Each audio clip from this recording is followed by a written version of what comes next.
Hello and welcome. स्वागत है आप सभी का समाचार पल्स चैनल पे। देखो, आज की तारीख है 11 मार्च और देख लेते हैं क्या कुछ इंपॉर्टेंट एडिटोरियल आर्टिकल हमें डिस्कस करने हैं। तो सबसे पहले हम ना आज बात करने वाले हैं एलएसी से संबंधित जो आर्टिकल है उसके बारे में। आपने देखा होगा एलओसी और एलएसी जो है कहाँ पे है और किस बाउंड्री को डिफाइन करने के लिए एलओसी का प्रयोग करते हैं। तो पाकिस्तान के साथ जो हमारी सीमाएं लगती है वहाँ पे हम एलओसी बोलते हैं, और जब चाइना के साथ हम बात करते हैं तो हम एलएसी की बात करते हैं, एलएसी यूज़ करते हैं। तो आज एलएसी से संबंधित जो आर्टिकल है ये डिस्कस करेंगे। देखो, आपने देखा होगा कि हाँ, चाइना के साथ हमारे बॉर्डर डिस्प्यूट्स हैं। अब ये बॉर्डर डिस्प्यूट्स काफ़ी लंबे हैं, जब से तिब्बत पे चाइना ने कब्जा किया है और उसके बाद से हमारे जो बॉर्डर लगते हैं तिब्बत के साथ उस पे चाइना समय समय पे अपना जो है हक जमाते रहा है। देखो, अक्साई चीन जो रीजन है ये चाइना के कब्जे में है, यहाँ पे चाइना का एडमिनिस्ट्रेशन का चलता है। हालांकि हम इसे अपने मैप में दिखाते हैं क्योंकि हम मानते हैं कि ये हमारा पार्ट है, ये भारत का ही मैप है, भारत का ही हिस्सा है, लेकिन इस पे एडमिनिस्ट्रेशन चाइना करता है। ऑल्दो इधर हम देखेंगे ये हमारा पीओके रीजन है जहाँ पे पाकिस्तान का एडमिनिस्ट्रेशन चलता है। तो the day will not too far जब government of India will try to occupy these land, right. ये गवर्नमेंट का एजेंडा है, गवर्नमेंट, और ये हम सब भारतीयों का भी एजेंडा होना चाहिए। जो हमारा एरिया जो वॉर के टाइम में चला गया है उसे हम एक्वायर करें, बाय हुक बाय कुक ना। अब यहाँ पे देखेंगे कि जो ये वेस्टर्न सेक्टर में ये डिस्प्यूट्स है ना, जो सेंट्रल सेक्टर का डिस्प्यूट आपने डोकलाम सुना होगा, और जो भूटान के साथ चाइना का डिस्प्यूट्स, इंडिया का उसमें इन्वॉल्वमेंट, क्योंकि हमारा जो चिकन नेक कॉरिडोर है वो चाइना चाहता है कि इसको कब्जे में करके भारत को नॉर्थ ईस्ट से मेनलैंड को अलग कर दिया जाए। तो इसके लिए यहाँ पे डिस्प्यूट्स हैं। इवन ईस्टर्न सेक्टर में देखें तो अरुणाचल प्रदेश को चाइना अपना एंसेंट पार्ट मानता है, क्योंकि अरुणाचल प्रदेश जो है वो तिब्बत के साथ बॉर्डर शेयर करता है और तिब्बत चाइना के हाथ में है। तो चाइना का ये क्लेम है कि अरुणाचल प्रदेश जो है वो एंसेंट तिब्बत का ही हिस्सा है। वाइल 1962 का जो एग्रीमेंट था दोनों देश के बीच में युद्ध विराम के बाद, उसे चाइना उस टाइम पे तो मान लिया था लेकिन अभी नकारता है। इसे हम डिटेल से डिस्कस करेंगे। देखो, अब ये ना एक इम्पॉर्टेंट चीज है, सेला टनल का निर्माण हुआ है। अभी चाइना की जो मोनोपोली वहां पे बनती जा रही है उसको कैसे ये धूमिल करता है। ये जो सेला टनल है, देखो सेला ना एक गर्ल्स के नाम पे नाम है सेला, क्योंकि ये जो पहाड़ है वो उसको सेला पहाड़ बोला जाता था। वॉर के टाइम पे, इंडिया चाइना वॉर के टाइम पे जो इंडियन ट्रूप्स थे लगभग जो है वो स्कैटर्ड हो गए थे, काफ़ी उनको प्रॉब्लम आई थी। बहुत ज़्यादा दिक्कत के बावजूद भी है कुछ जो ट्रूप्स थे वो इस सेक्टर से, इस पहाड़ी से लड़ रहे थे, और यहाँ की जो लोकल गर्ल्स थी, कहा जाता है ऐसा कि उसने काफ़ी ज़्यादा मदद पहुंचाई थी, खाने पीने की व्यवस्था किया था, बहुत सारी व्यवस्था की थी। लेकिन युद्ध में सभी के सभी लोग जो है मारे जाते हैं, और उसके बाद सभी हमारे जो सोल्जर है वो शहीद हो जाते हैं। लेकिन ये जो सेला लड़की होती है, जो लोकल लड़की होती है, उसने बहुत ज़्यादा हेल्प की थी और इस पूरे क्षेत्र को बचाने में सेनाओं ने अपना सर्वोच्च बलिदान दिया था।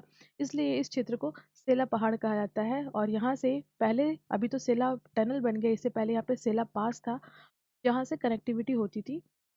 और ये जो है ना तवांग रीजन को जो है कनेक्ट करेगा, यानी हम कह सकते हैं अरुणाचल प्रदेश और आसम के बीच में भी कनेक्टिविटी करेगा। कैसे? जो अरुणाचल प्रदेश का जो तवांग रीजन है और जो आसम का जो तेजपुर रीजन है उसके बीच में ये टनल कंस्ट्रक्ट करके हम जो है कनेक्टिविटी इंश्योर कर सके। ऑल वेदर है ये।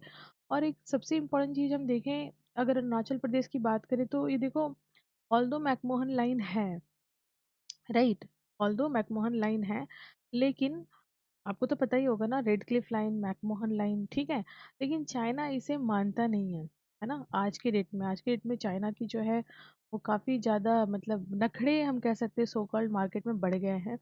और देखो, ये पूरा जो रीजन है ये फ्रंटियर रीजन है, राइट। तो इस फ्रंटियर रीजन में ना हमारे साथ बहुत दिक्कत है चाइना की। चाइना अलग अलग क्षेत्र में जो है हमेशा अपनी कुछ ना कुछ टेक्निकल दिमाग लगा करके जो है हमारे ट्रुप से भिड़ने की कोशिश करता है। ऑल्दो हम यहाँ पे देखेंगे कि जो डिस्प्यूट्स हैं, बेसिकली जो डिस्प्यूटेड एरिया है वो कौन कौन सा है। देखो, अगर लद्दाख की बात करें तो चाइना यहाँ पे जो डेमचौक रीजन है, फिर यहाँ पे ट्रिग जो हाइट्स है, या यहाँ पे हम देखेंगे जो पैंगोंग तासो जो लेक है, या फिर चुमार अस्पांगुर गैप है, यहाँ पे चाइना लद्दाख रीजन में अपना जो है वो कब्जा, मतलब चाइना जो है अपना हक जमाता है ये रीजन में। ऑल्दो हिमाचल प्रदेश का भी कुछ रीजन है जिसमें सिपकिला और जो है कौरिक जो पास है, यहाँ पे हिमाचल प्रदेश में भी वो डिस्टरबेंस करने की कोशिश करता है। और यहाँ पे देखो आप एक चीज़ जो है उत्तराखंड का जो यहाँ पे पुलान सुंदा जो रीजन है या बाराहोती जो रीजन है, यहाँ भी चाइना की जो है इल विल देखने को मिलते हैं समय समय पे। तो ये इस क्षेत्र में चाइना 3 जगहों पे और हमारे 3 राज्य को, एक यूनियन टेरिटरी 2 राज्य को जो है यहाँ पे बॉर्डर डिस्प्यूट नजर आता है। यहाँ पे हम देखेंगे, देखो चूंकि भूटान के साथ हमारा एग्रीमेंट है, भूटान एक सॉफ्ट नेशन है। सॉफ्ट नेशन का मतलब वो नेशन होता है जिसकी खुद की आर्मी नहीं होती। क्योंकि इनकी खुद की आर्मी नहीं है और इंडिया का जो एग्रीमेंट है भूटान के साथ कि उनकी जो सिक्योरिटी जो रिस्पॉन्सिबिलिटी है वो इंडिया होल्ड करेगा, तो सो दैट जो डोकलाम रीजन है वैसे तो भूटान का रीजन है, बट भारत ने यहाँ पे अपना स्टैंड ऑफ लिया, स्टैंड किया भारत ने। और उसके बाद देखो अभी तक यहाँ पे जो है टेंशन्स है लगातार। और क्योंकि भूटान से हमारा संबंध एक तो एग्रीमेंट है, side by side geographically connected है, और यहाँ पे जो हम देखेंगे यहाँ बांग्लादेश है, बांग्लादेश में भी चाइना का काफ़ी इन्फ्लुएंस है ना। साइड बाय साइड यहाँ भूटान है, इधर नेपाल है। तो ये तीनों ही देश जो है वो हमारे साथ अच्छे रिलेशन है, बट इनकी चाइना के साथ भी अच्छे रिलेशन है। और यहाँ पे हमारा जो है ना चिकन नेक कॉरिडोर पड़ता है।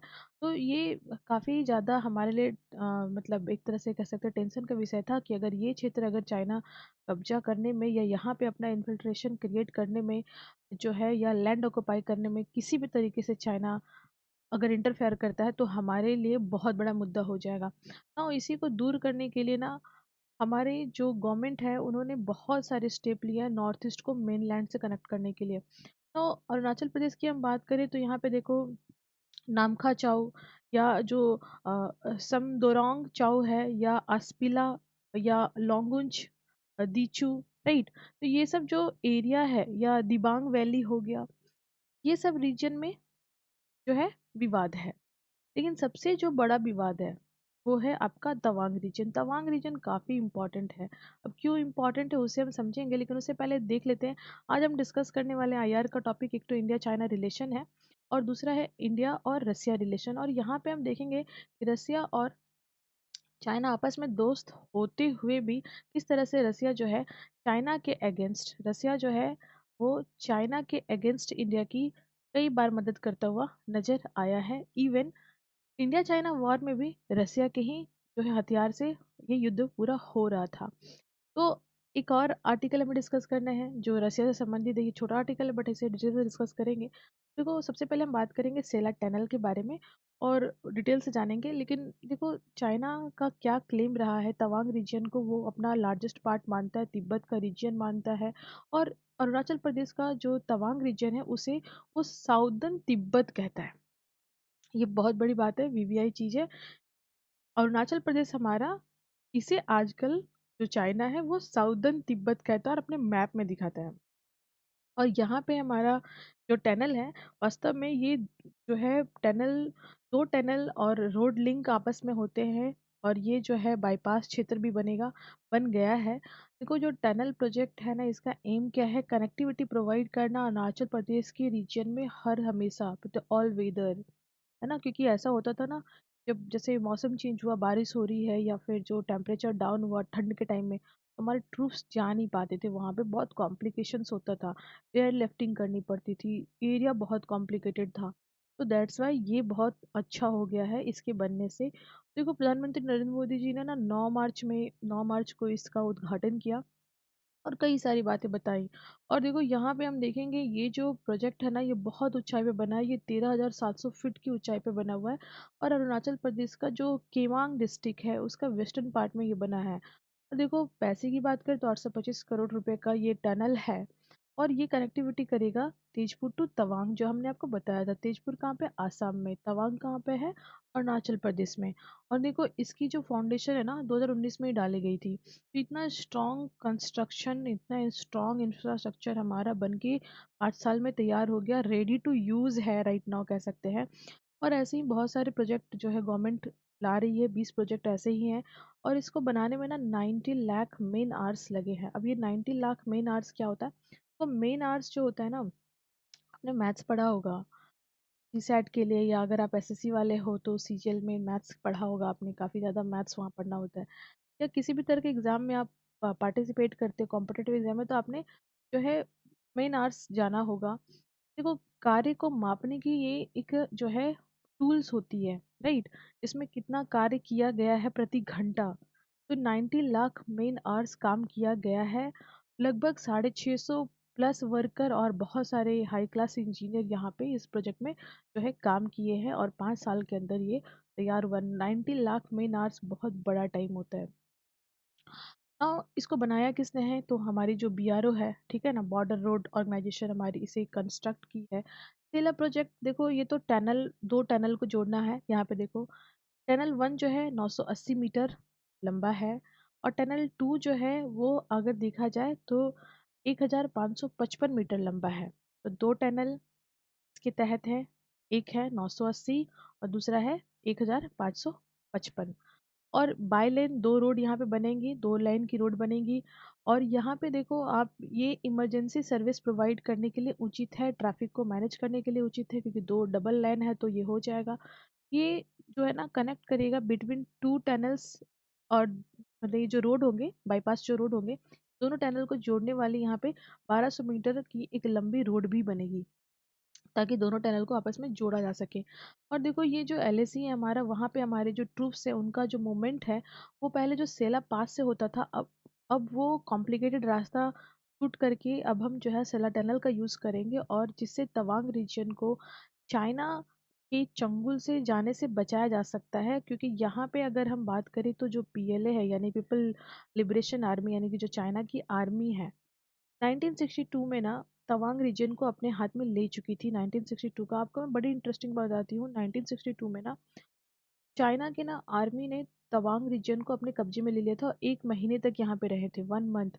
आपको पता है, थोड़ी शर्म की बात है, इंडियन आर्मी जो वहाँ थे, वहाँ से निकल के आ गए थे। इंडियन आर्मी ने इंडियन आर्मी ने जो, तिब्बत में बोल रही हूँ, अरुणाचल प्रदेश का जो तवांग रीजन था, उस जगह को खाली कर दिया, और वहाँ के जो लोग थे उनको अकेला छोड़ दिया, हम कह सकते हैं। लेकिन जो चाइना के लोग थे, जो चाइना की आर्मी थे, उन्होंने इन जो लोग थे इनको हर्ट नहीं किया, बल्कि उनको फैसिलिटी प्रोवाइड की। उनको ये इन्फ्लुएंस करने की कोशिश की कि आप चाइना के साथ ज़्यादा सेफ एंड साउंड हो, रेदर कि इंडिया के साथ। इंडिया तो आपकी मदद भी नहीं कर सकता है, प्रॉब्लम्स के टाइम में आपको छोड़ के चला गया। और चाइना ने ना यहाँ पे ना बहुत सारी पेंटिंग वेंटिंग मार दी थी, हर जगह रोड रोड पे पेंट मार के चाइना वाइना लिख दिया था, बहुत सारे स्लोगन व्लोगन लिख करके जो है ये काम कर दिया था। लेकिन जब दोनों ही देश के बीच में, इंडिया और चाइना के बीच में, जब ये डिस्प्यूट जो वॉर हो रहा था, ये जब शांति वार्ता हुई, तो उसमें ये बात हुई कि तवांग रीजन को खाली किया जाए। तो तवांग को चाइना ने उस टाइम पे तो खाली कर दिया, पॉइंट टू बी नोटेड, 1962 में। लेकिन यहाँ पे जब इंडियन आर्मी पहुंचे बाद में, तो वो ना सोच रहे थे कि कैसे होगा।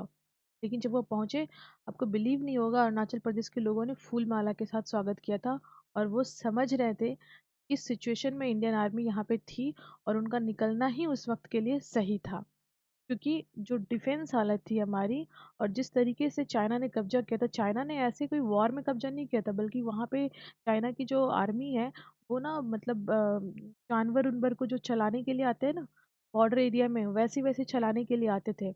ये उनकी टेक्निक है। जो किसी भी एरिया को ना कैबल्स टेक्निक बोलते हैं इसको, वहाँ पे वो जानवर उनवर जो है अपना चरवाहे के रूप में आते हैं, और उसके बाद अपना घर वर बना लेते हैं। लोकल कम्युनिटी के लोग हैं, उनसे बात बात करते हैं। लोकल लोग को लगता है कि ये तो इधर के ही लोग हैं, आपस के ही लोग हैं, लेकिन वो आर्मी होते हैं। और बाद में फिर वो इस तरीके से इस एरिया को कब्जा कर लेते। तो जो हमारी ट्रूप्स है ना, वो समझ नहीं पाई थी, और इस कारण से ये घटना हो गई थी तवांग रीजन में। ऐसे चाइना ने हमारे साथ छल किया था, कह सकते हैं। तो अब ये छल नहीं चलेगा, बिकॉज ऑल वेदर कनेक्टिविटी यहाँ पे जो है इंश्योर की गई है। 13,700 फीट की ऊंचाई पे ये सेला टनल बना है, विश्व का सबसे लंबा, सबसे हाईएस्ट ऊंचाई पे बनने वाला ये टनल है। देखो, एक तो आपको ये जान के रखना है कि जैसे मैंने आपको बताया कि ये काफ़ी ज़्यादा कॉम्प्लिकेटेड क्षेत्र था, वहाँ पे टनल बना है। आसाम और अरुणाचल प्रदेश के बीच में कनेक्टिविटी इंश्योर कर रहा है। और साइड बाय साइड ये टनल बनने से जो चाइना के साथ हमारी जो बाउंड्री लगती है ना, तो टनल के बनने से ये जो डिस्टेंस है ना मेनलैंड से चाइना के साथ जो हमारा बॉर्डर है, उस मेनलैंड से 10 किलोमीटर की दूरी को कम कर दिया है। अब आराम से जो है पहुंच सकते हैं सेला टनल का प्रयोग करते हुए बॉर्डर क्षेत्र में। देखो अगर बात करें फैक्ट टू फैक्ट डिटेल से कि माने जो हमारा अरुणाचल प्रदेश है उसके अंदर कहाँ कहाँ ये कनेक्टिविटी इंश्योर कर रहा है, तो देखो जो दो सेपरेट रूट, अब तेजपुरा तवांग तो देखा ही, उसके बाद जो बालीपारा और जो चारीदुरा तवांग रीजन है जिसको बीसीटी कहते हैं, ये भी आपस में जुड़ रहा है। तो अरुणाचल प्रदेश के अंदर भी कनेक्टिविटी इंश्योर हो सकती है। इसमें प्रतिदिन 3,000 जो गाड़ियां हैं वो आ जा सकती हैं। टनल काफी सेफ एंड साउंड है। साइड बाय साइड जिससे जो फायर होते हैं ना उससे बचने के लिए भी इसके अंदर बहुत सारे उपाय है। इसके अलावा जो ओरांग और उसके बाद जो कालाटांग या जो सेरांग रूपा तवांग रीजन है, जिसको OKSTR कहते हैं, SRT कहते हैं, वो जो रीजन है वो भी आपस में कनेक्ट हो रहा है। तो सेला जो पास था उसके बिहाफ में जो है सेला टनल बन गया है, तो ये काफ़ी ज़्यादा तवांग रीजन को बूस्ट कर दिया है। अल्टरनेट वे एक तरह से हो गया है। साइड बाय साइड यहाँ पे ना 3 और मेजर पासेस बने हैं, दैट इज जो है आपका नेचुफू और बॉमडिला एंड सेला, ये 3 मेजर हमारे यहाँ पे हैं। तो देखो ये तीनों बनने से ना, समझ रहे हो, इस क्षेत्र की कनेक्टिविटी बहुत सियोर हो चुकी है। और ये जो तवांग रीजन कट ऑफ हुआ करता था मेनलैंड से, वो बहुत कनेक्ट हो गया। देखो चाइना के साथ हमारे बहुत सारे अलग अलग जो है डिस्प्यूट्स हैं। अब देखो डिस्प्यूट्स अलग अलग, एक तो बॉर्डर डिस्प्यूट्स है, ब्रह्मपुत्रा का डिस्प्यूट है। अच्छा एक बात बताओ, आपको क्यों ऐसा जो है हमें समझ में आना चाहिए कि जो अरुणाचल प्रदेश है वही क्यों टारगेट में है चाइना के मैप में, ज़्यादा टारगेट में है। तो उसके पीछे रीजन ना ब्रह्मपुत्र है। देखो ब्रह्मपुत्र ऑल्दो वो हिमालय के पैलर पैलर वो बहती है और यू टर्न लेकर के इंडिया में आती है, अलग अलग नामों से जानी जाती है जैसा कि आपने पढ़ा है। लेकिन आपको मैं बता दूं, इंडिया में जब वो इन करती है तो पहले अरुणाचल प्रदेश में ही इन करती है। और जो पहला पॉइंट होता है that is a Sadia town जिसे कहते हैं, सादिया सिटी कहते हैं, जहाँ पे जो अरुणाचल प्रदेश है वहाँ पे ये टाउन है और वहीं पे ये हमारी रिवर आती है, पहला जो मीटिंग होता है। अब देखो होता क्या है ना कि जो ब्रह्मपुत्र रिवर है ना, इसका 60% पानी ना इंडिया के इसी रीजन में आ जाता है। और लेस देन 40% जो पानी वो चाइना के पास होता है। तो ऑल द मेजर हिस्सा जो है ना ब्रह्मपुत्र नदी का वो चाइना के पास है, पर ज़्यादा पानी हमारे पास है। तो ये भी एक रीजन है जिसके कारण जो है चाइना चाहता है कि वो अरुणाचल प्रदेश को कब्जा करे। इकोनॉमिकली तो रिलेशन हमारे काफ़ी अच्छे हैं, लेकिन यहाँ भी डिस्प्यूट्स नज़र आता है समटाइम्स। चाइना ट्रैप जो है डिप्लोमेसी जिसके बारे में हमने बताया 1962 के टाइम में। और चाइना तो देखो 9 डैश लाइन हमने कई बार पढ़ा है करंट अफेयर में, 9 डैश लाइन से लेकर के कैसे चाइना जो है श्रीलंका में हवंतोता पोर्ट पे अपना जो है मिलिट्री बेस बना लिया है। उसके बाद जो पाकिस्तान के अंदर जो आपका गोदावर पोर्ट है वहाँ पे कैसे उसने ट्रूप्स बनाया है, अपना बेस बनाया है। नाउ मालदीव अभी एक नया रीजन उभर के आ रहा है जहाँ पे चाइना जो है अपना मिलिट्री बेस बनाना चाहता है। तो वो इंडिया का जो इंडियन ओशियन रीजन है ना, वहाँ पे इंडिया को चारों तरफ से घेरने की कोशिश कर रहा है, अगर ये कहें तो गलत नहीं है। या फिर हम कहें कि इंडियन ओशियन रीजन में जो इंडिया का प्रिविलेज है स्पेशल इकोनॉमी जोन के तहत, सॉरी जो हमारा एक्सक्लूसिव इकोनॉमी जोन जो है EEZ जो है, इसके तहत वो इंडिया को बहुत ज़्यादा काउंटर करना चाहता है, समझ गए। ये एक इम्पॉर्टेंट चीज़ है। एक्सक्लूसिव इकोनॉमिक जोन के तहत जो हमारा अनक्लॉज का जो अनक्लॉज है ना, अनक्लॉज जो बॉडी है united nation convention on laws of sea, उसके द्वारा जो डिफाइन की हुई जो बॉर्डर है ना, किसी भी देश की जो मेनलैंड है उससे समुद्र के बीच में, यहाँ पे अगर देखो 200 नॉटिकल माइल तक, यानी कुल मिलाकर 370 किलोमीटर अगर कहें रफली, तो उस क्षेत्र में उस मेन लैंड का ही जो है रूल रेगुलेशन चलेगा। और इसके बाद ये हाई सी होता है। तो चाइना क्या चाहता है, इस तरह से मिलिट्री बेस तैयार करके इंडियन ओशियन रीजन में जो इंडिया की सॉवरेनिटी है उसको चैलेंज किया जाए। उसके बाद चाइना का जो BRI इनिशिएटिव था जिसको इंडिया ने ज्वाइन नहीं किया, बॉर्डर रोड इनिशिएटिव, और तो ये भी इंडिया का जो पीओके रीजन है वहाँ से ये जा रहा है, तो ये इंडिया के सॉवरेनिटी को चैलेंज करता हुआ पंचशील समझौते के अगेंस्ट है। और चाइना के साथ मिलिट्री हमारे कॉन्फ्लिक्ट तो चल ही रहे हैं। देखो हिस्टोरिकली देखें तो ऐसा नहीं था। अगर देखा जाए, डिटेल से डिस्कस करते हैं, तो 1950 के टाइम में जो हमारे साथ डिप्लोमेटिक रिलेशंस थे इस्टेब्लिश्ड हुए मॉडर्न चाइना की, अगर हम बात करें और इंडिया के इंडिपेंडेंस की बात करें। हालांकि अंग्रेजों के टाइम में था ट्रेड विथ चाइना, और किसका ट्रेड, टी का ट्रेड।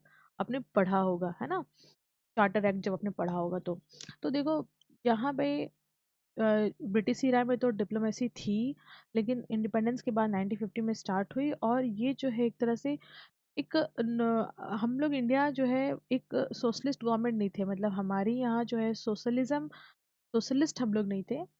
जैसे जो रशिया है या जो चाइना है, ये वामपंथी गवर्नमेंट यहाँ चलती है। बट हमारे यहाँ ऐसा नहीं था, हमारे यहाँ फुल ऑन डेमोक्रेसी, और हमारी जो इकोनॉमी का भी कंडीशन है वो मिक्स्ड इकोनॉमिक कंडीशन है राइट नाउ। अब यहाँ देखो, उस समय ना एक चला था फ्रेज है ना, हिंदी चाइना भाई भाई, ठीक है, काफी फेमस हुआ था। लेकिन उसके बाद हम देखेंगे दोनों ही देश के बीच में काफी ज्यादा रिलेशंस अच्छे हुए। एशियन अफ्रीकन कॉन्फ्रेंस हुआ जिसमें 29 कंट्री पार्टिसिपेट किए थे, राइट, इंडोनेशिया वगैरह उसमें पार्टिसिपेट किया था। और यहाँ पे जो है काफी दोनों देश के बीच में अच्छे रिलेशन देखने को मिले थे। और बुद्धांग स्पिरिट ऑफ सोलिडरिटी एक तरह से फ्रेंडशिप का एक मतलब ये कह सकते हैं कि पॉइंट बना था बुद्धिज्म के रिगार्डिंग। सभी देश जो थे वो लगभग वहाँ पे बुद्धिस्ट मेजोरिटी या बुद्धिज्म को प्रैक्टिस किया जाता है, और इंडिया जो है वहीं से बुद्धिज्म निकला है। तो ये अपने आप में एक फ्रेंडशिप जो है कॉपरेशन बना। ना उसके बाद जो नम था, नॉन अलायंस मूवमेंट, इसमें इंडिया का पार्टिसिपेटरी रहा। एशिया के बहुत सारे कंट्री, अफ्रीका के बहुत सारे कंट्री, तो ये भी एक था। उसके बाद देखो नम की मीटिंग हुई थी 1961 के टाइम पीरियड में। यहाँ भी दोनों ही देश ने आपस में जो है अच्छे रिलेशंस को शोकेस किया, लेकिन उसके एक साल बाद ही युद्ध हो जाता है 1962 में।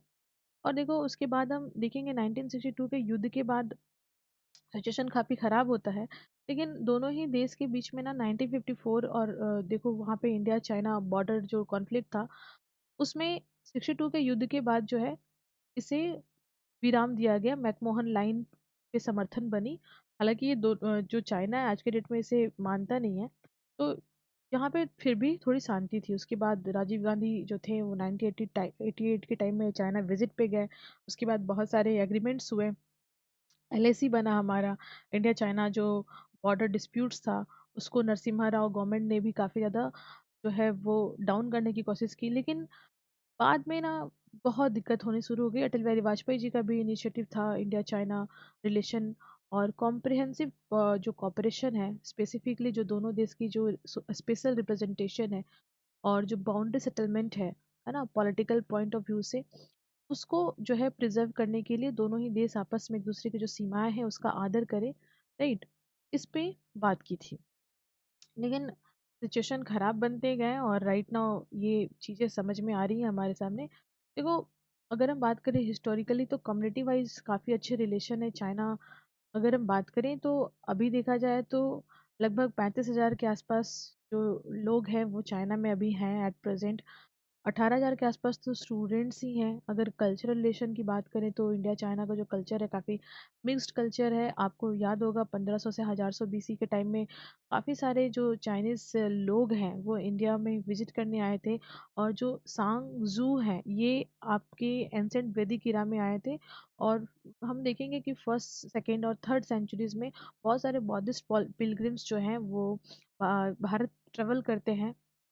और यहाँ पे जिसमें मेनली जो है आप देखोगे कसापा मतांगा और जो धर्माचार्य थे, उन्होंने काफ़ी ज़्यादा जो दोनों देश के कल्चर है उनको बूस्ट करने की कोशिश की है। एंसेंट इंडियन के जो आपके स्कॉलर थे, मॉन्क थे, ठीक है, कमार राजीवा यानी कमार राजीव जो थे वो चाइना गए थे वहाँ पे धर्म प्रचार करने के लिए और वहाँ पे बुद्धिज़्म को स्प्रेड करने के लिए। साइड बाय साइड आपने जो है फाहियान का नाम सुना है, ठीक है। तो इस हुएन सांग फाहियान ये सब भारत में आए थे, लंबे समय तक रहे थे, पढ़े थे, बुद्धिज्म को सीखा था, ट्रांसलेट किया था बुक्स को और गए थे। तो काफ़ी ज़्यादा हिस्टोरिकल रिलेशन है।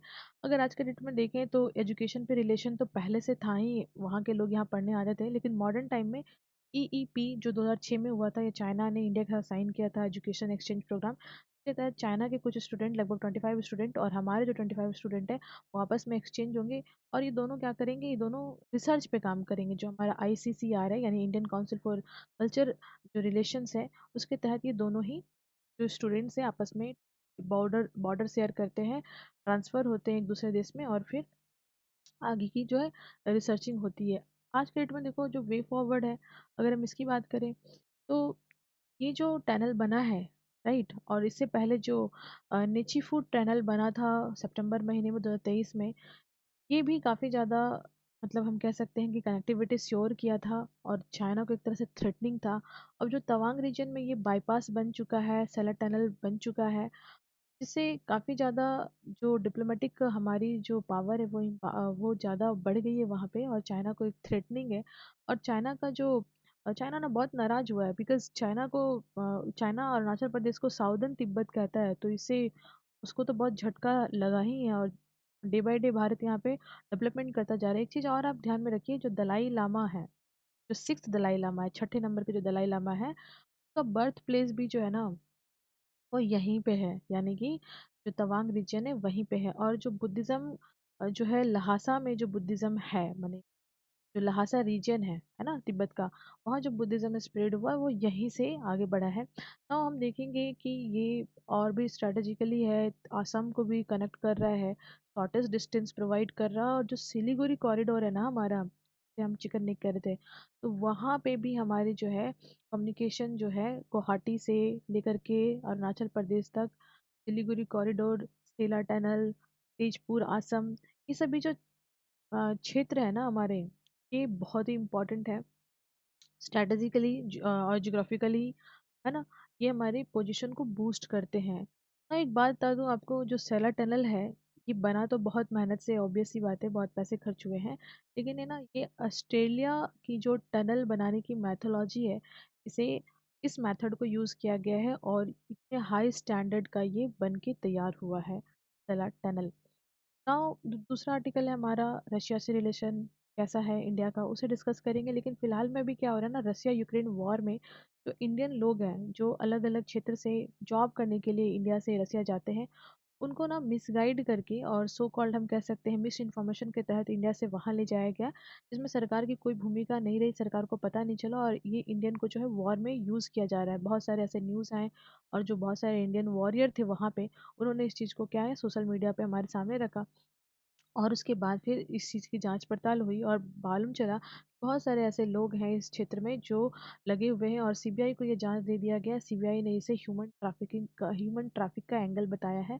और कई 35 जगहों पे काफ़ी ज़्यादा सीबीआई ने जांच पड़ताल की है, 13 लोकेशन पे छापेमारी करके, जैसे दिल्ली, तिरुवनंतपुरम, मुंबई, अम्बाला, चंडीगढ़, मदुरई, चेन्नई, इन सभी जगहों पे जो है सीबीआई ने जांच की है। बहुत सारे पैसे बरामद किए, 50 लाख, बहुत सारे सेलफोन, बहुत सारे लोग गिरफ्तार किया है। तो ठीक है, ये तो डेटा है जो नॉर्मल हमारे काम का नहीं है, बट ये हम जानें कि इसमें सीबीआई पहल कर रही है और ह्यूमन ट्रैफिकिंग का एंगल है। देखो एक चीज़ और समझ लो, हिस्टोरिकल रिलेशन हमारे कैसे हैं रशिया के साथ। देखो तो रशिया हमारे साथ बहुत ज़्यादा कोल्ड वॉर से ही हमारे साथ रहा है। नॉन अलायंस मूवमेंट में भी रशिया ने हमारा साथ दिया था। और उसके बाद हम देखेंगे कि जो डिफेंस और कॉपरेशन है इंडिया रशिया के बीच में, वो काफ़ी ज़्यादा स्ट्रांग है। रशिया जो है मेजर सप्लायर है इक्विपमेंट्स का भारत के लिए, जितने ही भारत यूज़ करता है हथियार, वो मेजरली एक टाइम पे रशिया से ही आते थे। 65% रशिया से हम खरीदते थे। तो अभी हम देखेंगे कि फाइटर जेट हो गए, टैंक हो गए, सबमरीन्स हो गए, मिसाइल सिस्टम हो गया, अभी भी हम वहीं से ले रहे हैं। और भी अदर कंट्री है, बट मेजरली पार्ट हमारा वही है। रशिया जो है देख सकते हैं हम कि आर्म्स का एक्सपोर्ट के क्षेत्र में जो है नंबर 1 पे है भारत के लिए, जिसमें उसने क्या क्या हमें अभी तक भेजा है, जिसमें सुखोई जो है 30 MK फाइटर जेट है, T-90 टैंक है, S-400 एयर डिफेंस सिस्टम है, ब्रह्मोस सुपरसोनिक मिसाइल है।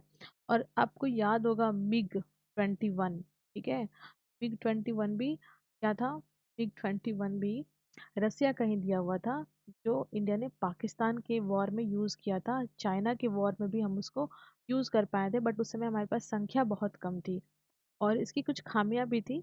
लेकिन आप समझो, चाइना के वॉर में हमने बहुत सारे जो हथियार है वो रसिया से मेड हमने, हमारा एक बुलेट भी रसिया से ही आता था। और जो भी इंडिया चाइना वॉर में जो भी फाइटिंग हुई, वो किसका था, वो रसिया का हथियार यूज़ हमने किया था चाइना के खिलाफ। और किसने किया था? इंडिया ने किया था। अभी आज के डेट का सिनेरियो समझो। रशिया है, यूक्रेन है, लड़ाई हो रही है। यूक्रेन यूज़ कर रहा है रसिया के ऊपर हथियार, जो किसका है? मेड इन यूएसए और अदर जो हमारे नेशंस है, जैसे फ्रांस हो गया और अदर जो नाटो नेशन है, राइट। तो अभी देखो इस टाइम पे कितना वोकल है रशिया नाटो नेशन के ऊपर। लेकिन देखो इन दोनों देश के रिलेशन ऐसे थे, है ना। रशिया इतना डोमिनेंस था और चाइना उस समय मुंह बंद करके रहता था कि चाइना ने ना चू तक नहीं किया था रसिया के अगेंस्ट कि आप इंडिया को क्यों अपना हथियार दे रहे हो, समझ गए। और आज देखो, तो चाइना के जेब में भरी हुई है पैसे से, उसने मुंह बंद करके खूब सारे पैसे कमाए हैं। और उसके बाद फिर अभी वोकल हो रहा है वर्ल्ड लेवल पे, पावर शिफ्ट हो रही है धीरे धीरे।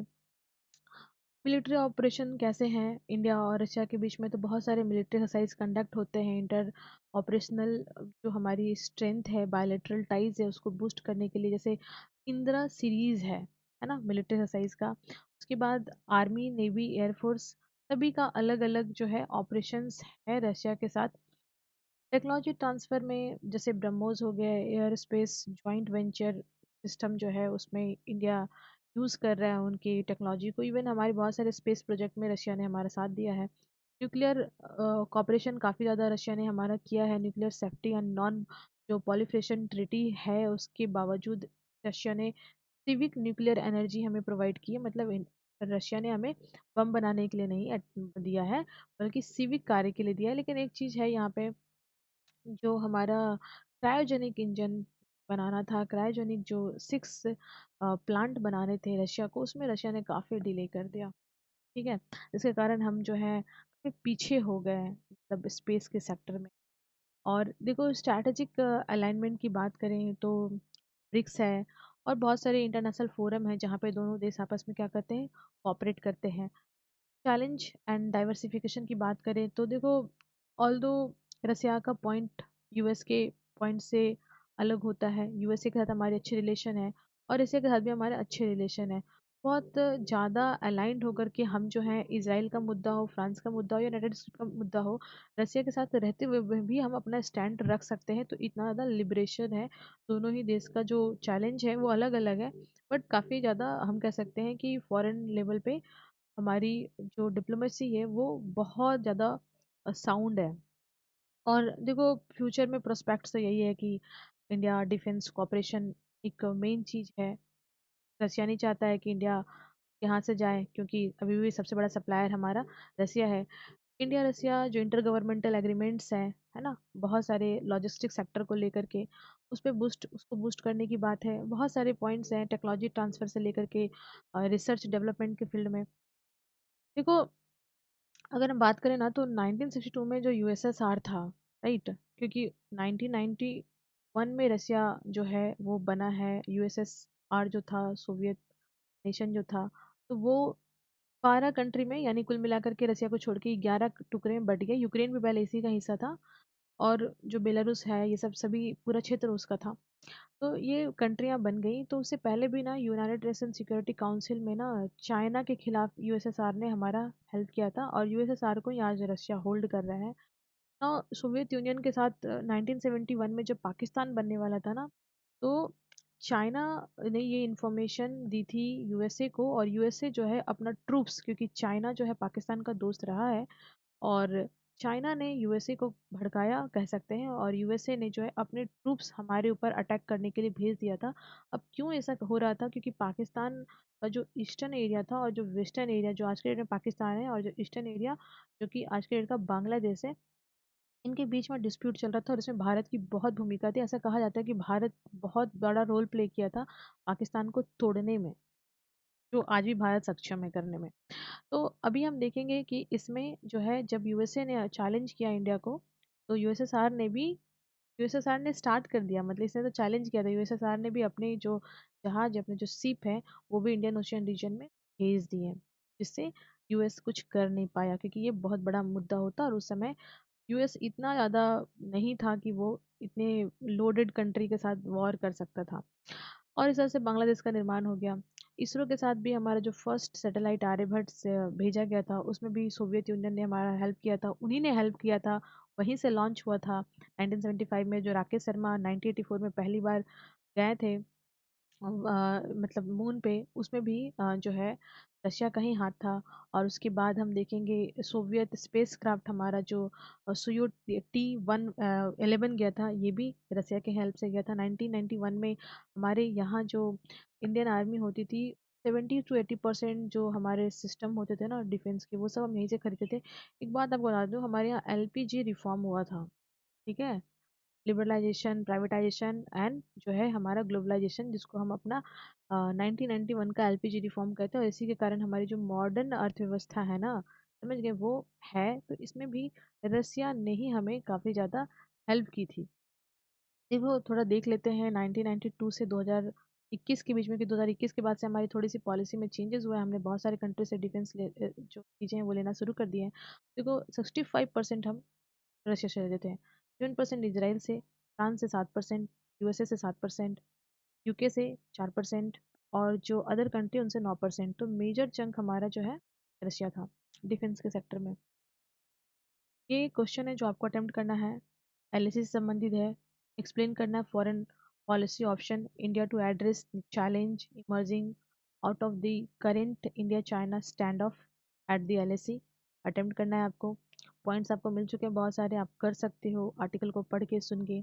और दूसरा है, how does the evolving global geopolitics landscape impact the dynamic of the India-Russia relationship, suggested measure to ensure the continued positive trajectory of these bilateral ties।